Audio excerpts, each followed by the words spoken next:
pessoal, como vocês devem ter visto num vídeo anterior, Coulomb foi o cientista que determinou experimentalmente, inclusive chegou numa relação matemática, para se determinar as forças eletrostáticas que atuam entre duas cargas, né, resultado da interação de duas cargas elétricas. Né? Se eu tenho duas cargas elétricas ou mais, elas interagem entre si através de forças que são ou de atração ou de repulsão, né? E aí a relação matemática que me permite calcular o valor da força é chamada de lei de Coulomb. E Coulomb chegou nessas conclusões experimentais e matemáticas através de um experimento que é chamado balança de torção de Coulomb. Então, a balança de torção de Coulomb é esse aparato experimental aqui que Coulomb inventou para determinar as forças entre duas cargas elétricas, tá? Então, ele carregava duas esferas metálicas aqui na minha figura A e B, ele eletrizava por indução as cargas e ele trabalhava com esferas muito menores do que as distâncias de interação. Então, ele poderia tratar essas esferas, essas pequenas esferas, como cargas pontuais. Tá? Então, ele usava esse método de eletrização por indução para deixar as esferas igualmente carregadas, né? E media a força entre as esferas. Depois, ele variava a carga das esferas e observava a força novamente. Se a força aumentou, se a força diminuiu, né? Então, se ele carregava as esferas de forma igual, havia uma força de repulsão entre essas esferas. Uma esfera que era suspensa por uma haste presa a um fio, tá? E aí ele tinha uma noção da medida da força de repulsão entre as esferas através das medidas do ângulo de torção do fio, tá? Então, ele colocava as esferas para interagir, ele conhecia, de certa forma, a carga das esferas, as esferas se repeliam e acabava havendo uma torção do fio aqui que suspendia essa haste aqui, ó, da parte central do aparato experimental. Então, através das medidas de ângulo de torção, ele sabia se a interação era mais ou menos forte quando ele variava a carga das esferas. E aí ele variava também, além do valor da carga, do módulo da carga, ele variava as distâncias de interação entre as esferas e também fazia análises do ângulo de torção do fio para ver se havia uma variação na força em termos da distância de interação entre as esferas eletricamente carregadas. Tá? Então, a grosso modo, era esse o aparato experimental de Coulomb, chamado de balança de torção. E ao fazer esse experimento, ele chegou nesta conclusão que está destacada aqui, ó. A força eletrostática entre duas cargas pontiformes é exercida ao longo da linha entre as cargas. Ela varia com o inverso do quadrado da distância que separa as cargas e é proporcional ao produto das cargas. A força é repulsiva se as cargas tiverem o mesmo sinal e atrativa se tiverem sinais opostos. Então, vamos tentar entender o que foi essa conclusão de Coulomb ao fazer as observações ali na balança de torção. Então, olha só, a força entre duas cargas pontiformes, lembra que essas duas cargas pontiformes são as esferas metálicas, que elas eram tão pequenas que elas poderiam ser aproximadas como se fossem cargas pontiformes, né? Isso é uma idealização do nosso sistema. Então, a força entre duas cargas, ela é exercida ao longo da linha entre as cargas. Como assim? Então, por exemplo, Se eu tivesse uma carga positiva e uma carga negativa, olhem a minha figura aqui, ó. Se eu fizesse uma linha que une as cargas, desculpa, passou meu slide. Se eu fizer uma linha que une as cargas, ó, a minha força está nesta linha que une as cargas, ao longo da linha entre as cargas. Então, por exemplo, aqui, ó, se eu tenho uma carga positiva e uma carga negativa, existe uma força de atração. Essa força de atração está na linha entre as cargas. A carga positiva quer puxar a carga negativa e a carga negativa quer puxar a carga positiva. Isso aqui é um par de atração.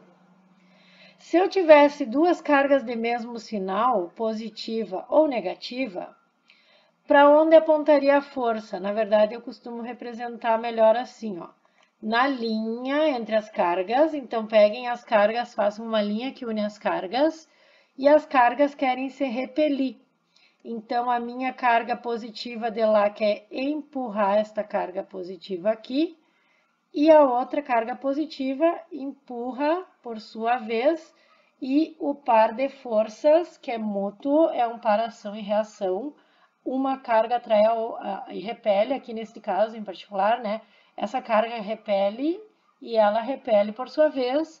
Então, é um par ação e reação, são forças mútuas, e o par de forças está na linha entre as cargas, tá? Então, não poderia acontecer de ter uma força aqui, ó, as cargas negativas e uma força aqui, ó, por exemplo. Isso nunca vai acontecer, porque a minha força tem que estar na linha, ou de atração ou de repulsão, tá? Esse vetor aqui não está errado, tá? Mas eu prefiro representar dessa forma aqui que eu acho que vocês vão entender melhor. Então, eu já faço uma figura melhor. Essa aqui foi tirada de um livro e acabou ficando com essa representação aqui, tá? Mas a força é exercida ao longo da linha entre as cargas. Nunca vai estar fora da linha. Então, podem fazer um pontilhado entre as cargas e desenhar a força em cima dessa linha. Seja de atração ou de repulsão, vai ter que estar em cima da linha, tá? E é fato que essas forças andam aos pares. Se uma atrai, a outra atrai também. Se uma repele, a outra repele também, tá? São forças mútuas, é um par ação e reação. Falando em duas cargas, né? Tá? Outra conclusão. A força varia com o inverso do quadrado da distância que separa as cargas e é proporcional ao produto das cargas. Se a distância que separa essas cargas aqui, ó, é uma distância que eu vou chamar de Rzinho, se eu fizer o cálculo da força, ela é inversamente proporcional ao quadrado dessa distância Rzinho, tá? Na física, essa relação do inverso quadrado da distância aparece bastante, tá? Na natureza é bem recorrente essa variação com o inverso quadrado da distância. Inclusive, na força gravitacional também existe essa variação. Várias fórmulas vocês vão ver que tem essa variação do inverso quadrado da distância, tá? É uma coisa comum na natureza. Então, a força varia com o inverso quadrado da distância, que separa as cargas, e é proporcional ao produto das cargas. Produto das cargas, aqui quando eu falo em produto das cargas, está desenhado em módulo, pessoal, porque eu faço esse cálculo apenas em módulo, tá? E vai o valor da carga, por exemplo, aqui, ó, carga positiva e negativa. Vai o valor da carga Q1, que é a positiva, vai o valor da carga Q2, mas não vai o sinal. Esse cálculo aqui é feito apenas em módulo. Já vou explicar por quê, tá? Mas guardem isso. Isso é um cálculo feito em módulo, tá? Então, a força é proporcional ao módulo das cargas. Isso faz sentido. Quanto maior o valor da carga, mais forte, né, tem que ser a interação. Quanto mais longe as cargas, mais fraca é a interação. Então, tem algum sentido lógico, né?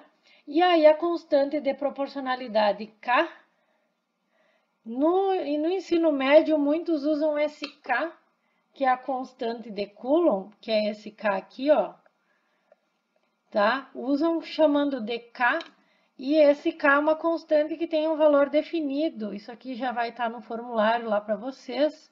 8,99 vezes 10 na nona Newton vezes metro quadrado por Coulomb quadrado, tá? Esse K é chamado de constante de Coulomb, mas eu não vou usar essa notação de ensino médio com o K, ou kappa, tá? Eu vou usar essa notação aqui que está nesse quadrado amarelo. Então, no lugar da constante de Coulomb, nós vamos representar com essa notação aqui, ó, 1 sobre 4π epsilon zero.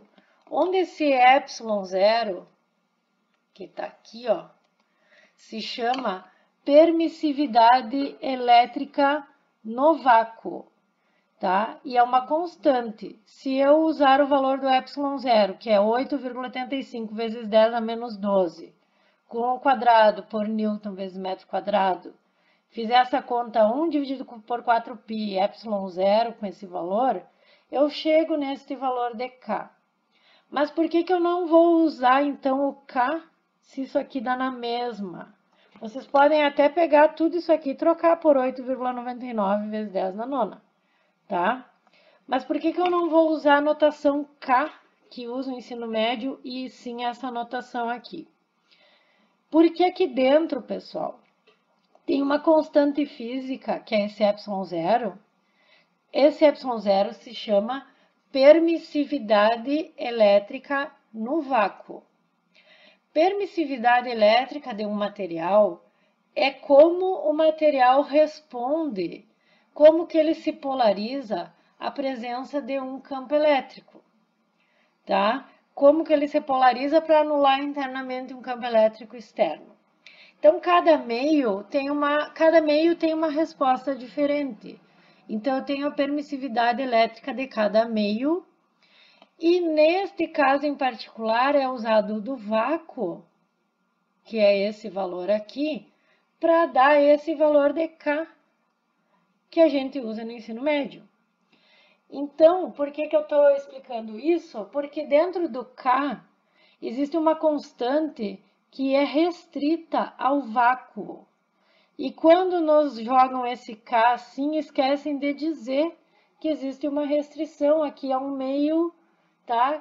Que é o vácuo, e no caso o ar é praticamente igual ao valor do vácuo, então pode ser usado para cálculo no ar também, tá? Então essa fórmula da lei de Coulomb tradicional, com esse valor de K que a gente aprende no ensino médio, ela é restrita aos casos do vácuo e no ar. Se o meu meio fosse água, eu teria que trocar esse valor aqui, ó, pela permissividade na água, tá? E aí o meu K não seria mais esse valor. Por isso, eu prefiro usar enxergando essa constante que tem um significado físico aqui dentro. Entendido? Mas nós vamos usar com o K valendo o valor já conhecido aí por muitos, 8,99 vezes 10 na nona. Então, nós vamos nos restringir a cálculos no vácuo ou no ar. Então, quando a gente não diz nada, a gente subentende que é feito no ar, tá? Então, pode fazer esse cálculo normal. Uma coisa que vocês podem precisar são os valores das cargas elétricas. Então, aqui eu coloquei uma tabela, essa tabela também tem no formulário, com os valores dos prótons, a carga elementar de um próton, a carga elementar do elétron, tá? Porque às vezes o problema vai se referir a um próton interagindo com um elétron, por exemplo, ou um material que tenha tantos elétrons. E, enfim, ele vai tentar te dar o valor de carga de alguma forma, e às vezes ele vai dar em termos de número de prótons e de elétrons. Então, a saber, já é bem estabelecido na literatura o valor da carga elementar do próton e do elétron, e está tabelado, está no formulário para vocês utilizarem. São constantes dadas em Coulomb no sistema internacional, unidade de carga, tá? 1,6 vezes 10 a menos 19 Coulomb. Tanto a carga do próton quanto a do elétron, só que a do elétron é negativa. Mas o sinal de menos não entra no cálculo. Já vou explicar por quê. Tá? Força, como qualquer outra força na física, é dada em Newton no Sistema Internacional de Unidades. Tá? Então, só mais uma informação antes de eu entrar naquele detalhe ali do sinal. Quando eu tiver mais cargas, assim como vocês fizeram em Física 1, que a força responde ao princípio da superposição, se eu tenho várias cargas, eu tenho várias forças a somar para ter a força resultante, tá? Então, eu tenho interação de todas as cargas com todas aos pares, tá? Todas as cargas que tiver no meu sistema interagem com todas, eu tenho que contabilizar todos os pares de força para calcular a força total. E eu vou ter que especificar em qual das cargas eu quero calcular essa força total. No meu exemplo aqui, é a força da carga 1, tá? E isso aqui está em negrito, porque está subentendido que existe um vetor aqui, ó. A força é uma grandeza vetorial. Então, deixa eu dar um exemplo mais claro. Vamos supor que eu tenha uma carga positiva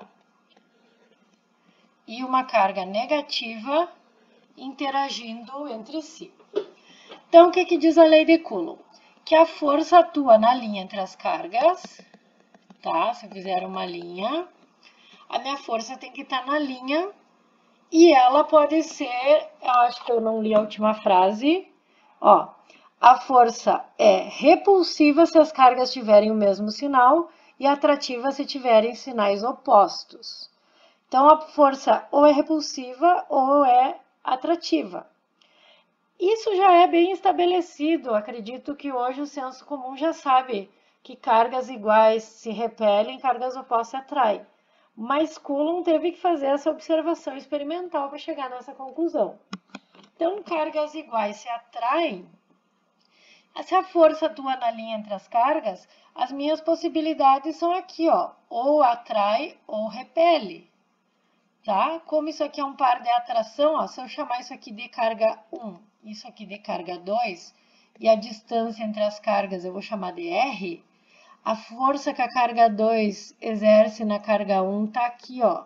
A carga 2 quer puxar a carga 1 para perto dela. E, por sua vez, a carga 1 quer puxar a carga 2 para perto dela. Isso aqui é um par de forças de atração. Então, se eu fizesse o cálculo da força, eu faria usando a fórmula de Coulomb, a lei de Coulomb, 1 sobre 4π ε0, isso aqui vale 8,99 vezes 10 na nona, carga 1, carga 2, em módulo, eu só não vou colocar aqui para não poluir muito, dividido pela distância ao quadrado.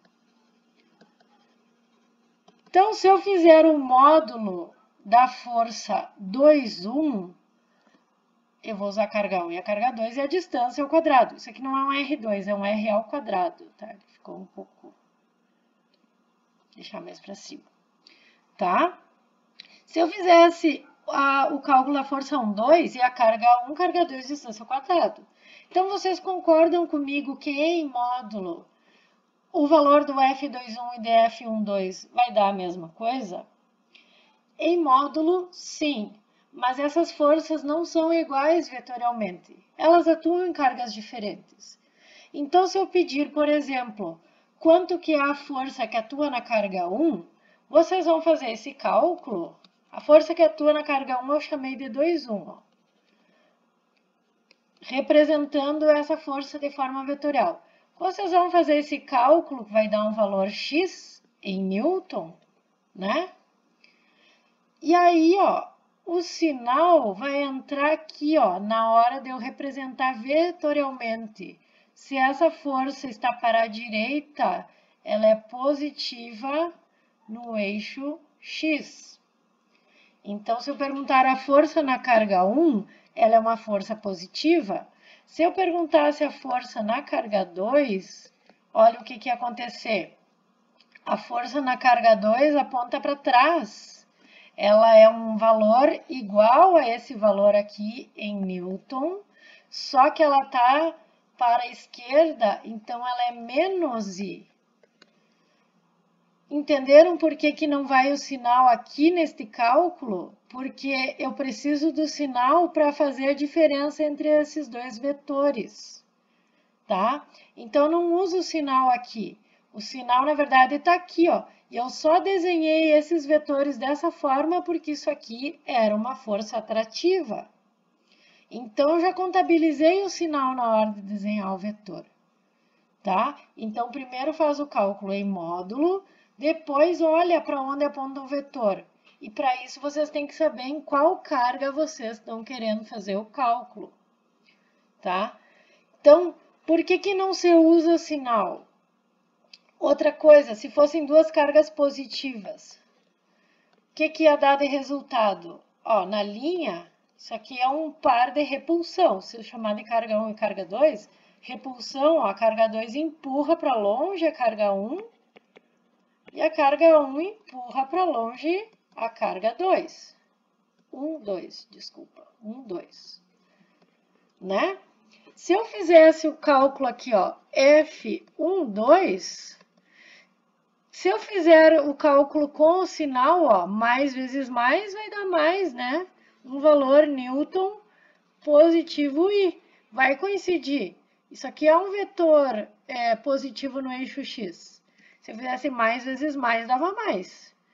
Mas se eu fizesse o vetor 2, 1, se eu fizesse o cálculo mais vezes mais aqui, ia dar mais, né? Só que se eu olhar o vetor aqui, ó, ele é negativo, ele está para a esquerda no eixo X. Então, ele é um vetor negativo. Não é porque são duas cargas positivas que ele tem que dar positivo. São duas cargas positivas, mas é um vetor para a esquerda. Então, é um vetor negativo que atua, a força que atua na minha carga 1 em Newton. Tá? Então, a força tem módulo, direção e sentido. E a direção e sentido que vão usar o sinal de acordo com para onde está apontando o vetor, é o sentido do vetor da força, tá? Então, que fique claro, por isso nós vamos fazer o cálculo em módulo, depois a gente coloca o sinal. Então, última coisa, e se eu tiver mais cargas? Vamos supor que eu tenho uma carga 1, uma carga 2 e uma carga 3. Agora as coisas começam a se complicar. Lembra que as forças são na linha entre as cargas, ó. A linha que une a carga 1 e a carga 2 está aqui. Isso aqui é mais com menos atração, ó. A força que a carga 2 exerce na 1 está aqui, e a força que a 1 atrai a 2 está aqui. Mas a 2 interage com a 3. São duas cargas negativas, então elas vão se repelir, né? A força 2 repele, a carga 2 repele a 3, a carga 3 repele a 2.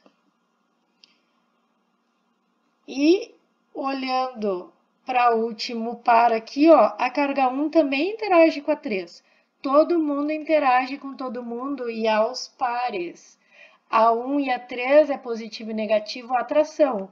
A carga 3 atrai a carga 1, a carga 1 atrai a carga 3. Então, olhem a quantidade de vetores. Quanto mais cargas, mais pares vão surgir. Como que eu calculo a força total? A força total, vamos supor que eu quero na carga 2. A força total é a soma vetorial de todas as forças que atuam na carga em questão. Eu tenho par 1 com 2 e 3 com 2, tá? Só que isso aqui, pessoal, é uma soma vetorial. Soma vetorial, ó, eu não tenho vetores na mesma linha, no mesmo eixo. Como que eu vou fazer isso? Eu vou ter que projetar em x e em y para poder fazer a soma através dos vetores unitários. Eu somo i com i, j com j, lembra? As componentes x e eu somo as componentes y. E aí entram regras trigonométricas e entram regras de decomposição de vetores para poder fazer essa soma vetorial. Então, primeira dica, faz o cálculo sempre em módulo. Segunda dica, desenha antes de fazer o cálculo da força total para ver como que vai ser essa soma, se isso é uma soma de fato, né? Ou é uma soma vetorial e para saber inclusive o sinal dos vetores. Então vocês desenhem e não se afobem em colocar o sinal dentro da fórmula.